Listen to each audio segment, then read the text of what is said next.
For today's vlog ay binalikan natin ang ginagawang bypass road dito sa Batangas.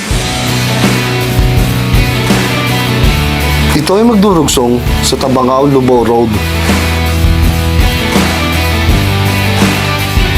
Makikita mo rin dito ang napakagandang daan na kung saan ito ay magdurugtong sa mga kalapit na barangay ng Batangas tulad ng Dumantay, Conde at iba pa.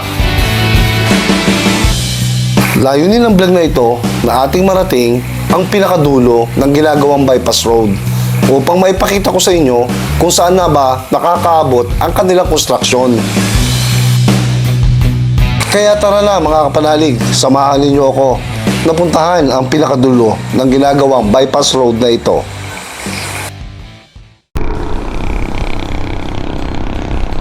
So guys, dito tayo magsisimula ng vlog natin sa ginagawang extension ng Star Tollway. So ito yung matagal na rin naman nagawa, although may mga location pa dito na hindi pa tapos, especially yung mga bridge na ginagawa kasi inaayos pa nila. And ito na magdudugsong papunta doon sa Star Tollway, hindi pa rin tapos, ginagawa pa.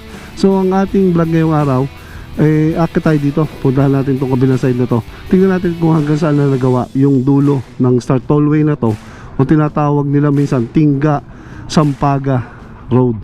So tara mga kapanalig, samahan nyo ako. So yan mga kapanalig, andito na tayo sa expressway na to, na kung saan ito ay magdurugsong doon sa Star Tollway para tumagos ng Tabangao. So napakaganda ng view dito. Kung makikita nyo, dami ng truck, marami nang dumadaan. At hindi pa nga tapos, halos nasira na rin yung karsada sa dami po ng mga malalaking dumadaan.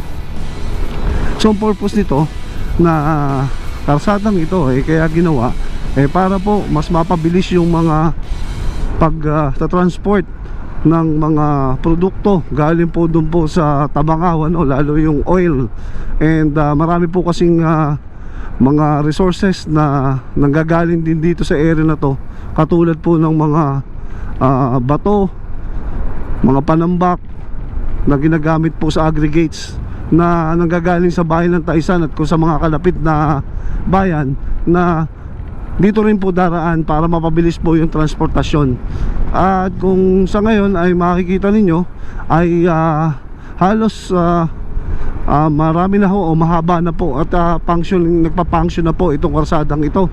Ayan, katulad dito kinuha nila yung tulay or binutas nila yung bundok para mahati. At ang isa pa ho dito aring lugar na ay ginagawa na po nila yung daan pa uli, parang roads o itong tulay dito para mag double lane na o mapalaki itong tulay na to, kasi sa dami nga po ng dumaraan dito ay makikita ninyo yung laki ng tulay na to, para at least mas conveniente yung mga daraan. Medyo delikado pa rin kasi po pag truck po ang daraan dito, kasi parang alanganin pa pag doble. Pero pag nagawa po yan, magiging 4 lanes na rin yung tulay. Napakalaking bagay po niyan para sa mga dumaraan dito sa lugar na ito ng Star Tollway. Ang nakalagay po kasi kay Google Map ay Star Tollway ito. So extension ng Star Tollway.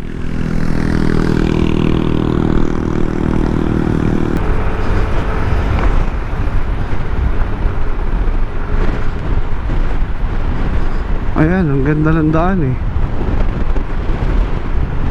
So sinubukan natin na hapon natin na pasyalan to mga kapanalig, coming from do sa area natin, para at least hindi naman tayo masyadong mainitan Ayan may pwedeng tambayan dito yung after hour. Yan pwede dun pwedeng tambayan sa may Petron. Ito guys, pwedeng tambayan nyo to kapag hapon do sa mga motoristas na dumadaan dito sa atin So ito na yung Sampaga Road. So kapag ka nag right side ka dito mga kapanalig, eh papunta to ng bayan ng Batangas ito. Kapag nag left ka naman ito papuntang papunta to ng Taysan, Lubo, ayan. So didiretso tayo para at least makita natin. Ayun sinasabi ko, no? Medyo delikado kapag hindi ka handa dito. Kasi maraming tumatawid na mga sasakyan, ano? So ito highway kasi.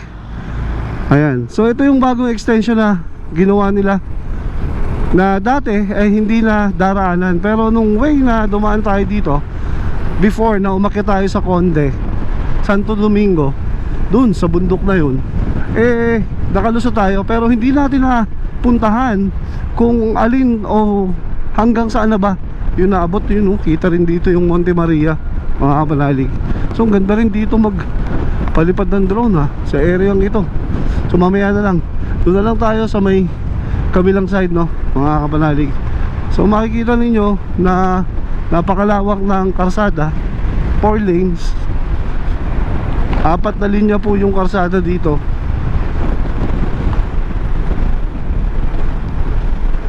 Dati kasi itong tulay na to ginagawa, kaya hindi pa nakakalusot. Ngayon nakakalusot na. Napakabilis po ng biyahe dito kapag ang way na pupuntahan mo papunta dun sa may area ng Simlong, no?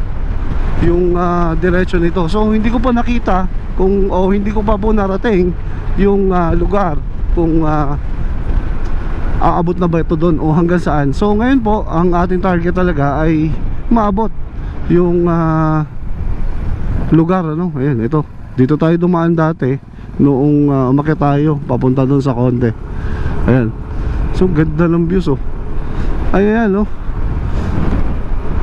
So first time lang natin daraan dito. Ang ganda pala ng lugar na to, Wow.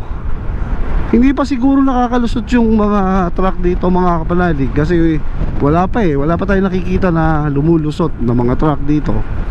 So ibig sabihin yan, hindi pa nakakarating dito sa area na to. Kaya hindi pa ganun kadami yung dumadaan.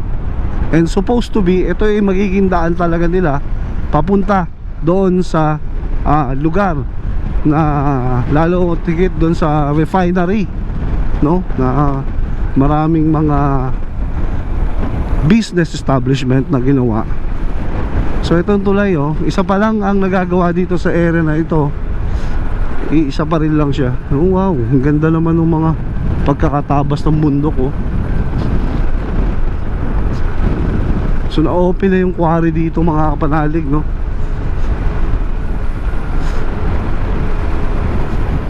So ito pala yung papunta ng Conde. Ayan.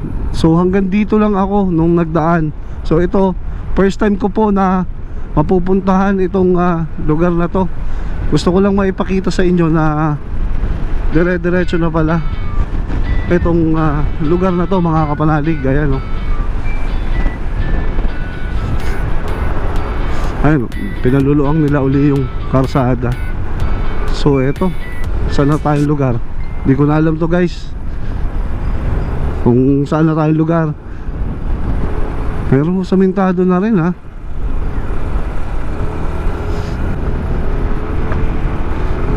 So hindi pa natin alam kung nasan tayong lugar. Bago pa lang ginagawa dito, May mga sinusukatan pa sila, So hindi ko po alam kung nasa na tong lugar na to. Ayun, nagkaroon ng aksidente. Bumaliktad si ate, akala ko ginagawa, Pero buti okay naman, naka-helmet siya. Yun ang advantage ng naka-helmet, mga kapanalig, no? So nagasgasan lang siguro siya ng konti, pero nagkaroon ng aksidente. At makikita mo din dito sa area ito, napakalawak at saka babago pang gawa. Hanggang dito lang talaga siya. So yan, guys, hanggang dito lang. Hanggang dito pa lang yung nagawa. So yan, pinakita ko po sa inyo na hanggang dito pa lang yung nagagawa sa area na ito. Ilang nakakalampas dyan? Yung mga motor.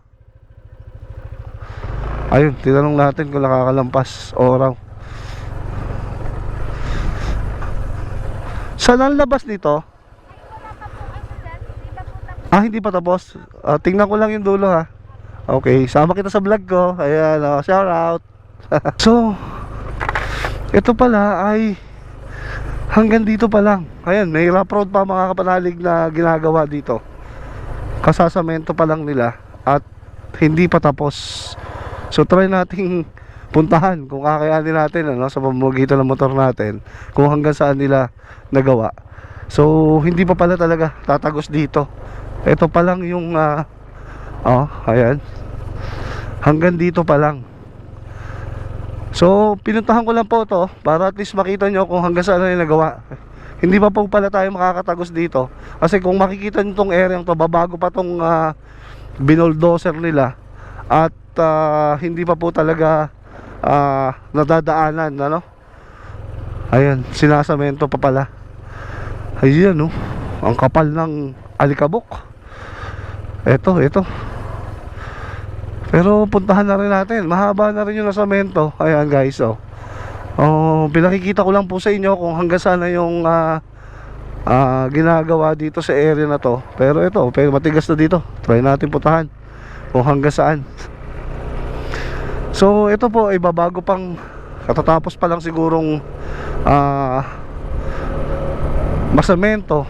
Kasi kitang kita mo na wala pang dumaraan na mga tao dito o sasakyan sa lugar na ito.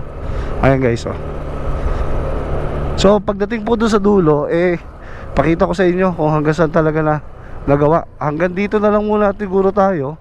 Magpalipad tayo ng drone dito para makita natin kung hanggang saan na yung nagawa dito. Tara, tigil tayo. So hindi na po natin pupuntahan. Medyo madulas din po kasi yung alikabok. So dito na lang tayo sa lugar na to para makita rin naman natin. So pakita ko sa inyo sa pamamagitan ng drone shot natin.